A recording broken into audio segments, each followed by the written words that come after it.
Let's go from Christianity to sex toy smugglers, because an Iranian asylum seeker who argued that he could not be deported because he was, quote, a sex toy smuggler, has won his legal battle to remain in Britain. The unnamed man applied for refugee status in the UK, saying that the authorities in his home country looked on his illicit business activities adversely.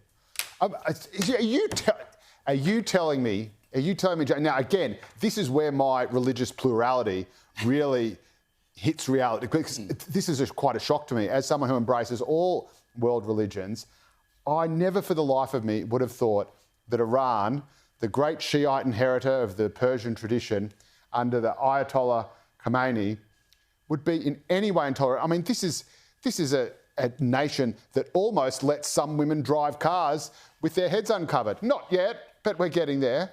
And yet you are trying to suggest, by placing this story under my nose, that they look unkindly on sex toy smugglers? Well, that's not the progressive Iran I know. I'm not sure who we should make fun of, the Iranians or the British, for allowing asylum seekers like this to remain in the country. His argument was, I can't go back to Iran because I was doing illegal things.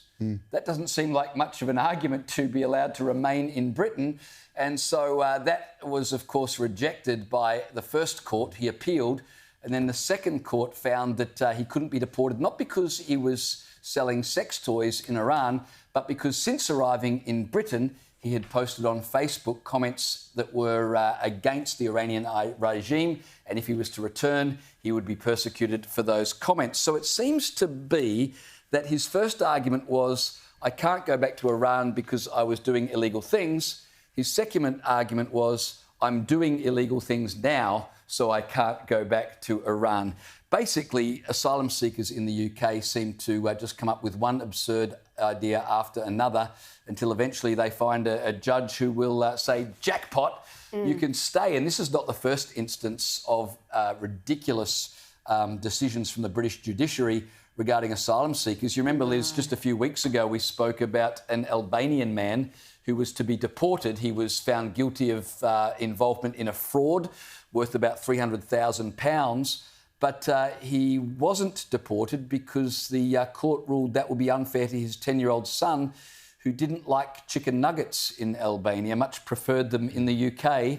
And so Dad was allowed to stay. Can you imagine being the British taxpayer, being like, yes, this is what my money is paying for. Not only are they tying our courts up, but they get to stay here on our taxpayer pound with such ridiculous... And anyone from anywhere in the world can be watching this case and be like, great, so if I just make it to the UK and then tweet things or write things on my social media criticising whatever country I just came from, it's as easy as that. I think that's even better. It's just all I have to do is smuggle some sex toys and I'm home and hosed. What we are missing... That wasn't what got him to stay. What we are missing, though, is how he smuggled his sex toys.